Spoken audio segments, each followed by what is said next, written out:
بسم اللہ الرحمن الرحیم۔ تقریب عراق کے علاقے میں ایک بچہ پیدا ہوا اور اسی دن اس کے والدین کو اس علاقے سے ہجرت کرنی پڑی۔ لوگوں نے کہا کہ یہ بچہ منحوس ہے، اس کے آتے ہی اس کے والدین پر مصیبت نازل ہو گئی کہ ان کو اپنا وطن چھوڑ کر دوسرے علاقے میں جانا پڑا۔ لیکن وہ بچہ اتنی برکتوں والا نکلا کہ آج بھی جمعے کے اندر دعا مانگی جائے یا عیدین کے اندر دعا مانگی جائے تو اس کا نام لیا جاتا ہے۔ جی ہاں، اس کا نام صلاح الدین ایوبی ہے۔ صلاح الدین ایوبی علیہ الرحمہ جب پیدا ہوئے تو اسی دن آپ کے والدین کو تقرید عراق کے علاقے سے ہجرت کر کے زنگیوں کے علاقے میں جانا پڑا۔ وجہ یہ بنی کہ زنگیوں کی کسی کے ساتھ جنگ ہو رہی تھی۔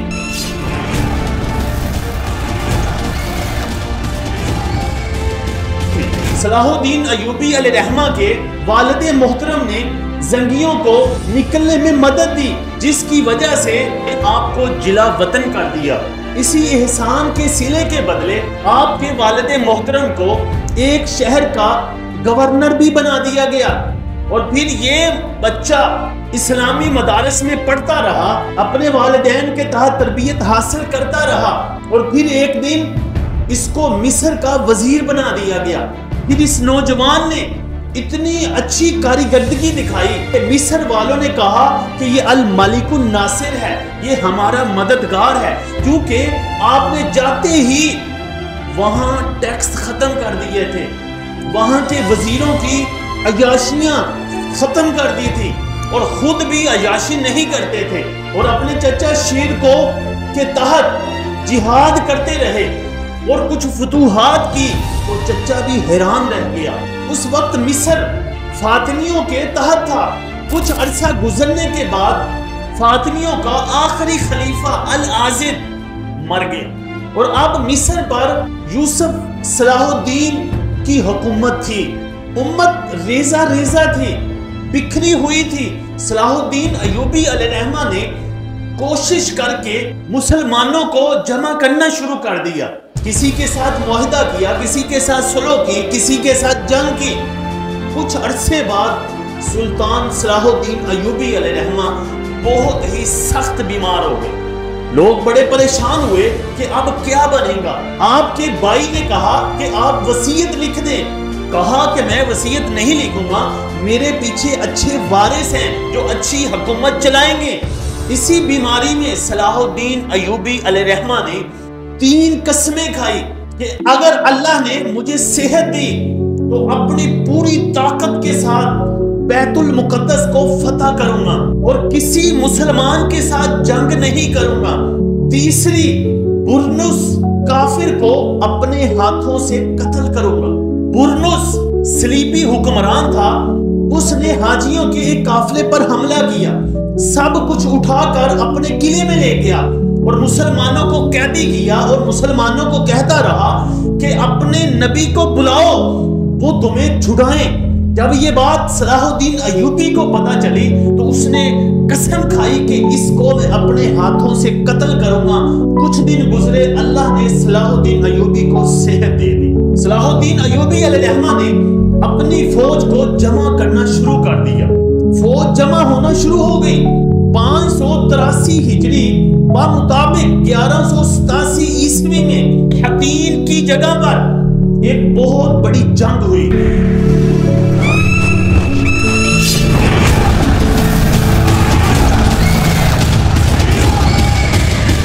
جس کے اندر تقریباً 8 کافروں کے ملک تھے، ادھر اکیلی مسلمانوں کی فوج تھی۔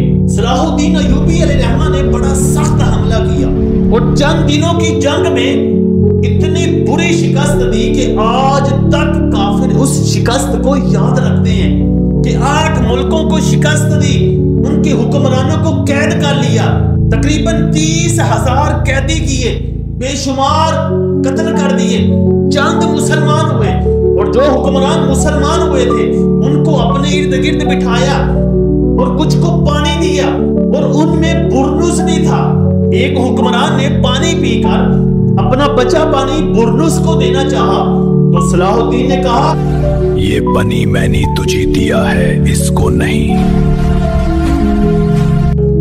اور پانی پلانے کا یہ بھی مقصد تھا کہ تجھے قتل نہیں کیا جائے گا، اور برنس کو تو قتل کرنا تھا، یہ گستاخی رسول تھا۔ پھر سلطان صلاح الدین ایوبی علیہ الرحمہ نے اس برنس کو خیمے سے باہر لا کر اس کا سر قلم کر دیا۔ بہت بڑی فتح ہوئی۔ اس میدان جنگ میں عیسائیوں نے اپنی سب سے بڑی اور مقدس صلیب بھی لائی تھی، جس کے بارے میں ان کا یہ عقیدہ تھا کہ اس صلیب پر حضرت عیسیٰ علیہ السلام کو پھانسی دی گئی ہے، وہ بھی مسلمانوں نے اپنے قبضے میں لے لی۔ حتیم کے مقام پر حضرت شعیب علیہ السلام کا مزار تھا۔ صلاح الدین ایوبی علیہ الرحمہ نے فتح کے بعد حضرت شعیب علیہ السلام کے مزار پر حاضری دی، پھر اعلان کر دیا کہ فوجیں تیار ہو جائیں، بیت المقدس کو فتح کرنا ہے۔ کہ بیت المقدس حضرت عمر نے فتح کیا تھا تو حضرت صلاح الدین ایوبی علیہ الرحمہ کے زمانے سے 92 سال پہلے صلیبیوں نے اپنے قبضے میں لے لیا تھا اور ظلم کے پہاڑ توڑ دیے تھے۔ جب صلاح الدین ایوبی نے یہ اعلان کیا تو پوری سلطنت اسلامیہ کے علماء صلاح الدین ایوبی کے پاس آ گئے، بڑے خوش ہوئے۔ پوری امت صلاح الدین ایوبی علیہ الرحمہ کے لیے دعا کرتی رہی۔ پھر صلاح الدین ایوبی علیہ الرحمہ نے 15 رجب 583 ہجری مطابق 1187 عیسوی میں بیت المقدس کے سامنے ڈیرے ڈال دیے، بیت المقدس کا محاصرہ کر لیا۔ بیت المقدس کا حکمران بالیبان تھا، اس کے پاس 60,000 سے زائد فوج تھی۔ پہلے دن بڑی سخت لڑائی ہوئی، مسلمانوں کے کچھ سردار شہید ہو گئے، ان کے سپاہیوں کو بڑا غصہ آیا، انہوں نے بڑی جان بازی سے لڑائی کی۔ دوسری جانب صلاح الدین ایوبی علیہ الرحمہ نے میدان جنگ سے دوسری طرف قلعے کی دیوار پر نقب لگائی، پتھر مارے، آگ لگائی، دیوار کو توڑ دیا۔ عوام باغی بالیبان کے پاس گئی۔ بالیبان نے کہا کہ آپ ہمارے ساتھ معاہدہ کر لیں، اور عیسائی ڈر رہے تھے کہ صلاح الدین ایوبی اندر آ گیا تو اس نے ایک بھی عیسائی نہیں چھوڑنا۔ صلاح الدین ایوبی علیہ الرحمہ نے معاہدہ کر لیا، فدیہ لے کر لوگوں کو چھوڑ دیا، اور عیسائی پریشان تھے کہ یہ ہو کیا رہا ہے کہ 92 سال پہلے عیسائیوں نے جب بیت المقدس کو فتح کیا تھا تو اتنے مسلمان شہید کیے تھے کہ گلیاں نہریں بن گئی تھی مسلمانوں کے خون سے۔ وہ ڈر رہے تھے کہ یہ بھی ایسا ہی ظالم ہوگا، لیکن وہ ایک مسلمان حکمران تھا۔ صلاح الدین ایوبی علیہ الرحمہ نے فدیہ لیا، جس کے پاس فدیہ نہیں تھا اس کو اپنی طرف سے فدیہ دیا، اور جو غلام بنے ان کو آزاد کر دیا۔ اتنا رحم کیا کہ انگریز مورخ لکھتے ہیں کہ ہم اپنے ظلم دیکھیں، صلاح الدین کے رحم دیکھیں تو ہمیں دکھ ہوتا ہے، تکلیف ہوتی ہے۔ 27 رجب 583 ہجری مطابق 1187 عیسوی میں صلاح الدین ایوبی علیہ الرحمہ نے بیت المقدس میں اپنا مبارک قدم رکھا۔ صلاح الدین ایوبی علیہ الرحمہ کے ساتھ ہزاروں علماء تھے، بے شمار مسلمان تھے جو خوشیاں منا رہے تھے، اور سب سے بڑی بات یہ تھی کہ آپ کے پاس ایک منبر تھا جو سلطان نور الدین زنگی علیہ الرحمہ نے بنایا تھا اور ان کی بیوہ نے آپ کے سپرد کیا تھا۔ بعض علماء کہتے ہیں کہ اسی جمعے کو جمعہ پڑھایا، لیکن اکثر کہتے ہیں کہ اس جمعے جب داخل ہوئے تھے تو ٹائم بہت کم تھا، اگلا جمعہ بڑی شان و شوکت سے پڑھایا گیا کہ جس میں ابن زکی نے خطبہ دیا۔ صلاح الدین ایوبی نے 583 ہجری کو بیت المقدس فتح کیا، 584 85 86 87 88 کو بے شمار صلیبی قلعے فتح کیے، پھر 599 ہجری مطابق 1192 عیسوی کا سال آ گیا، جس سال صلاح الدین ایوبی علیہ الرحمہ کی وفات ہو گئی،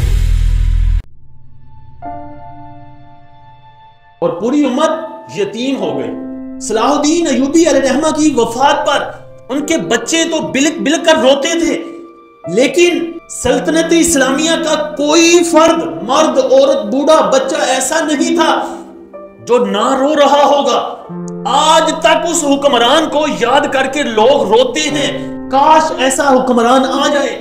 صلاح الدین ایوبی علیہ الرحمہ کے وزیر خزانہ نے آپ کے لیے عالی شان محل بنا دیا، آپ نے اس وزیر خزانہ کو ہی معزول معطل کر دیا، کہا ہم اللہ کی عبادت کے لیے آئے ہیں، جہاد کرنے کے لیے پیدا ہوئے ہیں، مکانوں میں رہنے کے لیے نہیں۔ سلطان صلاح الدین ایوبی علیہ رحمہ 57 سال کی عمر پا کر اس دنیا سے چلے گئے۔ آپ نے جو بینک بیلنس چھوڑا 1 دینار 36 درہم تھے، نہ کوئی زمین، نہ کھیت، نہ باغ، نہ کوئی محل تھا۔ آپ کی تلوار کو آپ کے ساتھ ہی دفن کر دیا کہ قیامت کے دن اس کے ساتھ ٹیک لگائیں گے۔ سلطان نور الدین زنگی علیہ رحمہ نے ایک مقام پہ فرمایا تھا، ہر زمانے میں، ہر دور میں امت مسلمہ کو ایک صلاح الدین ایوبی کی ضرورت ضرور رہے گی۔